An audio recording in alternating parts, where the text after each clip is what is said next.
Shavuot 5562. Premier Shabbat à Breslev. Torah 3. Rabba bar bar Chana raconte: j'ai vu une grenouille aussi grande que la cité d'Agronia. Et quelle est l'importance de cette cité? Elle regroupe 60 maisons. Vint un serpent qui avala la grenouille. Puis vint un corbeau qui avala le serpent. Après quoi, il s'envola et se posa sur un arbre. Jugez donc de la vigueur de cet arbre. Commentaire du Rashbam. Akrakuta, Sephardéa, grenouille. Comme la cité d'Agrounia, la grenouille était aussi grande que ce village. Et quelle est la dimension de la cité d'Agrounia? 60 maisons. Ce sont là les dires du Talmud. Vint un serpent, c'est là Rabba qui parle. Pushkansa, la femelle du Horev, corbeau. Voici celui qui écoute la mélodie d'un musicien impie rencontrera de ce fait des difficultés à servir Dieu. Par contre, en écoutant la mélodie d'un musicien ayant de bonnes dispositions d'esprit, cela lui sera bénéfique comme nous l'exposerons. En effet, le son de la mélodie émane des oiseaux, idée que l'on retrouve dans le Midrash. Pour quelle raison la purification du lépreux doit dépendre de deux oiseaux sains et purs? Que vienne un bavard dont la voix résonne expier la faute d'un bavard dont la voix résonne.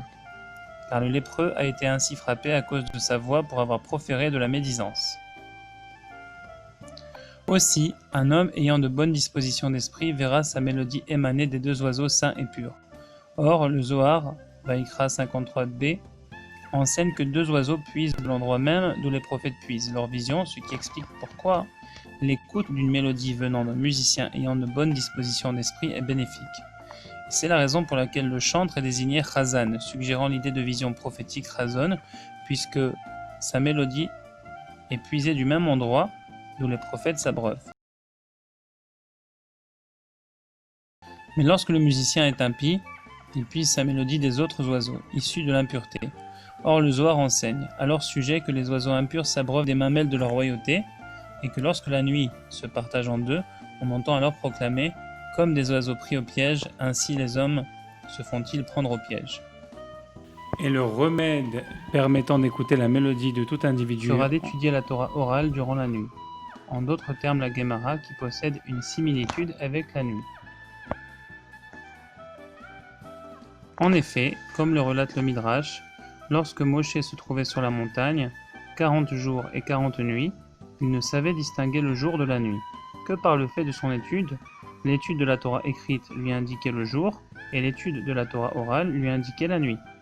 La Torah orale présentait donc une similitude avec la nuit, ce que confirme un autre enseignement de nos sages sur le verset « Il m'a relégué dans des régions ténébreuses ».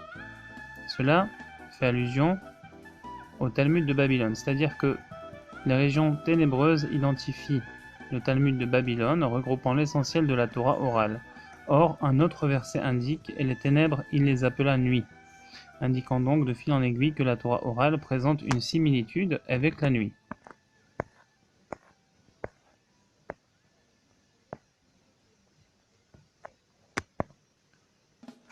Car en étudiant les 6 traités du Talmud, on répare les 6 anneaux formant la trachée cervicale d'où sort le son de la voix. Et c'est ce qu'exprime le verset « Lève-toi, chante dans la nuit ». En d'autres termes, relève le chant par la nuit, soit par l'étude de la Gemara et de ces 6 traités comparés à la nuit. Cependant, lorsque l'on n'étudie pas pour la gloire divine mais en vue d'être appelé rabbi, l'étude ne revêt pas une si grande importance. Mais en étudiant la nuit, un fil de bonté s'étend alors sur nous, venant ainsi nous protéger pour que cette pensée, si elle devait nous traverser, ne nous corrompe pas pour autant.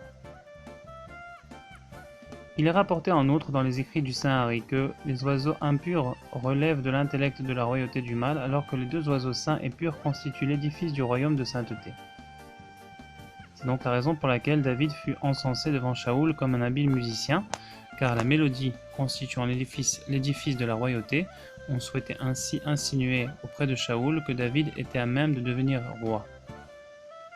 C'est également la raison pour laquelle le verset s'exprimant au sujet de David dit « Dieu l'amena au milieu des brebis allaitant leurs petits », en référence aux sphères énergétiques de victoire et de majesté, qui pour ainsi dire allaitent les prophètes de leur vision, et qui en outre forment dans l'arbre séphirotique l'édifice de la royauté.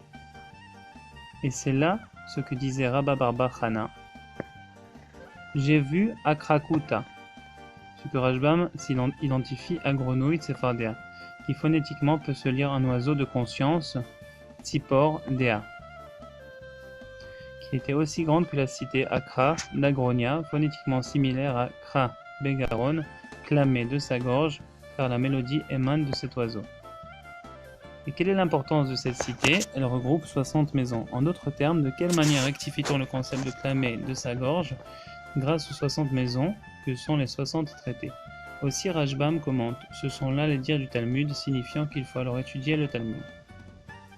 Vint un serpent qui avala la grenouille, Rashbam commente, ce sont là les dires de Rabbah, à savoir que lorsqu'on n'étudie pas que l'on n'étudie pas pour le seul but de glorifier Hachem, c'est-à-dire au seul nom de la gloire divine, alors le serpent avale cette étude. Et c'est là ce que commente Rashbam, ce sont là des dires de Rabbah, à savoir lorsqu'on étudie afin d'être rabbi, d'être appelé rabbi.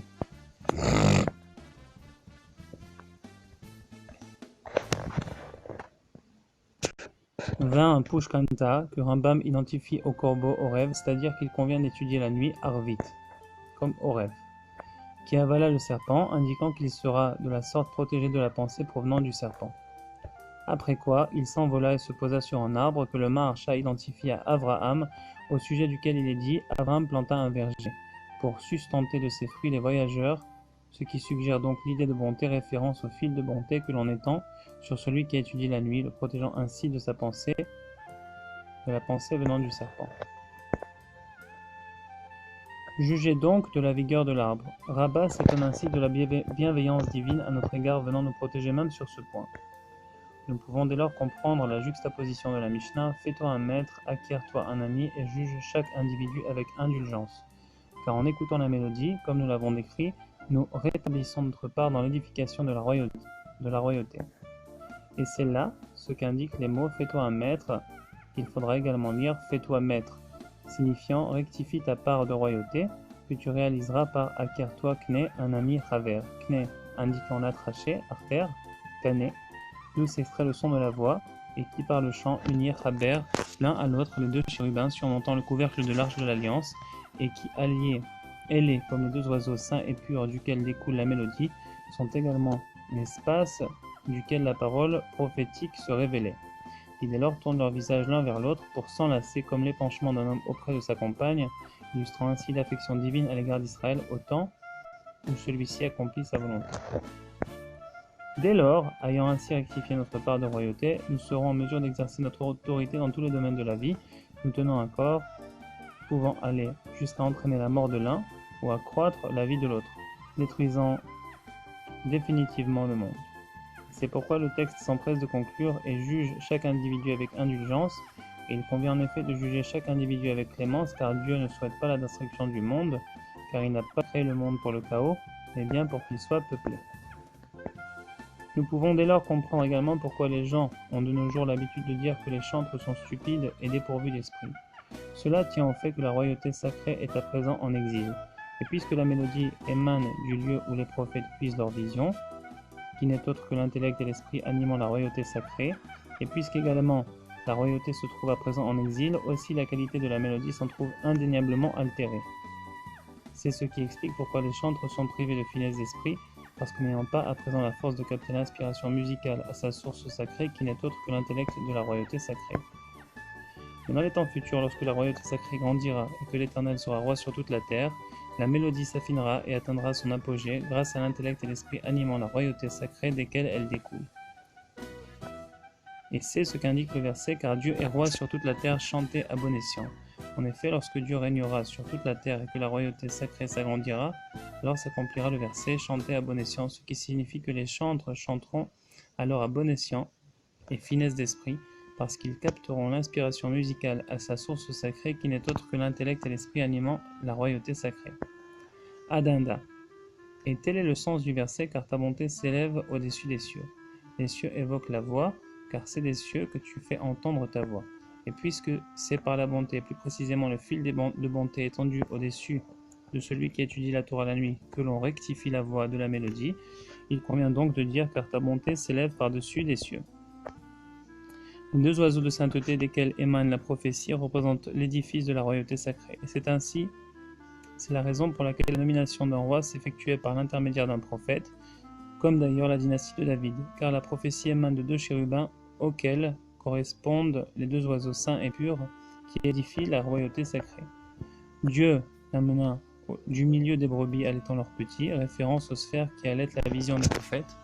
Si l'on s'en tient au mot, il est précisément écrit qu'il l'amena de derrière les brebis, car en effet le roi David, paix à son âme, était en mesure de rectifier et d'élever au niveau sacré la mélodie d'un homme, fut-il loin de Dieu. Dieu l'amena de derrière les brebis allaitant leurs petits, indique en d'autres termes la mélodie qui se trouve au dos, derrière le domaine de sainteté.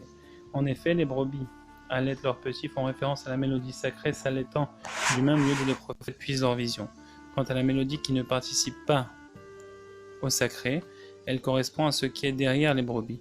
Or, le roi David était à même de rectifier également cette mélodie, et de ce fait, il fut promu au trône. Ce que ce même verset indiquait d'ailleurs, il l'amena de derrière les brebis, allaitant leurs petits. Pour qu'il devienne le berger de Yaakov, c'est ainsi qu'il accéda au trône. Voici la fin de la Torah 3 du Likutei Moharan. Baruch Adonai Leolam. Amen ve Amen.